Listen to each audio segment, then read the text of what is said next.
Welcome to fintech trading. जैसा कि आप स्क्रीन पे देख पा रहे हो, आज हमारा डिस्कशन का शेयर रहेगा जियो फाइनेंशियल सर्विसेज। इसको वनडे कैंडल चार्ट में हम डिस्कस करने की कोशिश करेंगे। आज जियो फाइनेंशियल सर्विसेज 228 के ऊपर क्लोज होता हुआ हमें नजर आया। जियो फाइनेंशियल सर्विसेज की हम बात करें तो ये एनबीएफसी कैटेगरी से आता है, नॉन बैंकिंग फाइनेंशियल इंस्टीट्यूशन से आता है ये, और ये 2 लाख करोड़ के ऊपर की कंपनी है जो कि लार्ज कैप कैटेगरी में आती है। पी वैल्यूएशन के हिसाब से ये कंपनी थोड़ी महंगी साबित होती है। पी वैल्यूएशन इसका 130 के आसपास का है जो कि काफ़ी महंगा साबित हो रहा है, लेकिन इसका पी वैल्यूएशन बहुत ज़्यादा था।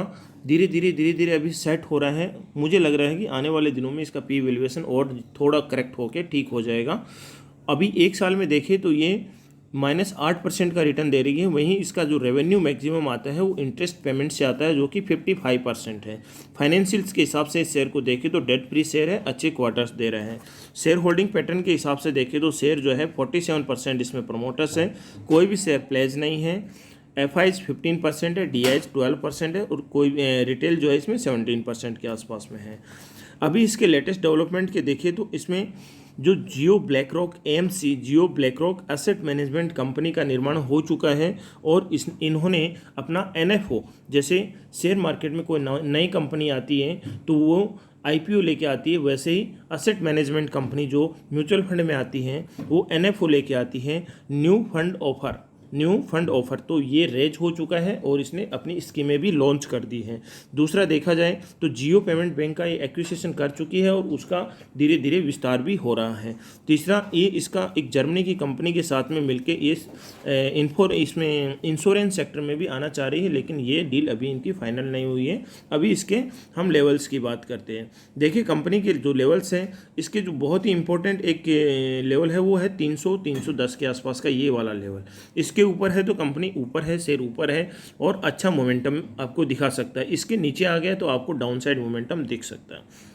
लेकिन अभी जो है ये शेयर 330 के आसपास में थोड़ा सा स्ट्रगल करता हुआ नज़र आ रहा है। अब 330 के आसपास में स्ट्रगल करता हुआ नज़र आ रहा है। यहाँ पे इसका एक रेसिस्टेंस ये बना हुआ है। इस रेसिस्टेंस को जैसे ये शेयर पार करता है तो ये 350 की तरफ जाता हुआ आपको नज़र आएगा। 350 से जैसे ही अपसाइड में आएगा तो नेक्स्ट इसका जो है 360 पे एक रेसिस्टेंस और क्रिएट होगा। 360 के बाद में 370 के आसपास का एक रेसिस्टेंस इसके पास में आएगा। उसके बाद में 370 के बाद में ये 380 और 380-85 का रेसिस्टेंस है जो कि इसका ऑल टाइम हाई भी है। उसके बाद में न्यू हाइक्स आपको बनाता हुआ नजर आएगा। यदि मान लीजिए कंपनी नीचे के लेवल्स दिखाता है और 310 के आसपास में आ जाता है तो 310 के आसपास में इस शेयर को आप एक्यूमुलेशन करके चल सकते हो। दूसरी बात, यदि 310 तोड़ देता है, किसी सर्कमस्टेंसेस में तोड़ देता है, तो ये शेयर आपको 280 के आसपास में आता हुआ नज़र आ सकता है। वहाँ पे भी आप इसको एक्यूमुलेट कर सकते हो।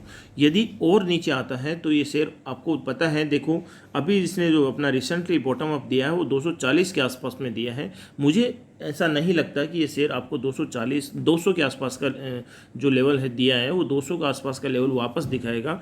मुझे ऐसा लगता है कि ये शेयर आपको एक बार 300 के आसपास का लेवल दिखा सकता है। उसके बाद में ये शेयर वापस एक रफ्तार पकड़ेगा और हायर्स लेवल पकड़ने की कोशिश करेगा। ये हो सकता है कि ये डाउन साइड में किसी भी प्रकार से फॉलो करे तो 280 या फिर 260 या फिर 240 ये लेवल्स यदि आपको दिखते हैं तो आप बाई ऑन डिप स्ट्रेटेजी में जाके इस शेयर को अच्छे से आप इसमें अपनी एक्यूमुलेशन बढ़ा सकते हो। शेयर को आप एक्यूमुलेट कर सकते हो, इसमें कोई प्रॉब्लम नहीं है क्योंकि शेयर में कोई गड़बड़ नहीं है। मैनेजमेंट इसका बहुत शानदार है। इससे पहले मैं बता देता हूँ, मेरी तरफ से कोई बाइंग एंड सेलिंग की सलाह नहीं है। वीडियो केवल और केवल एजुकेशन पर्पज़ के लिए है। आप अपने फाइनेंशियल एडवाइजर से सलाह लेके ही इसमें कोई ना कोई राय बनाए जिससे कि आप लॉन्ग समय के लिए शेयर में रुक सकें और अपना एक अच्छा खासा प्रॉफिट कमा सके। वीडियो देखने के लिए thank you, thanks a lot. यदि हमारी एनालिसिस आपको अच्छी लगती है तो प्लीज़ वीडियो को लाइक, चैनल को सब्सक्राइब कीजिए। Thank you, thanks a lot.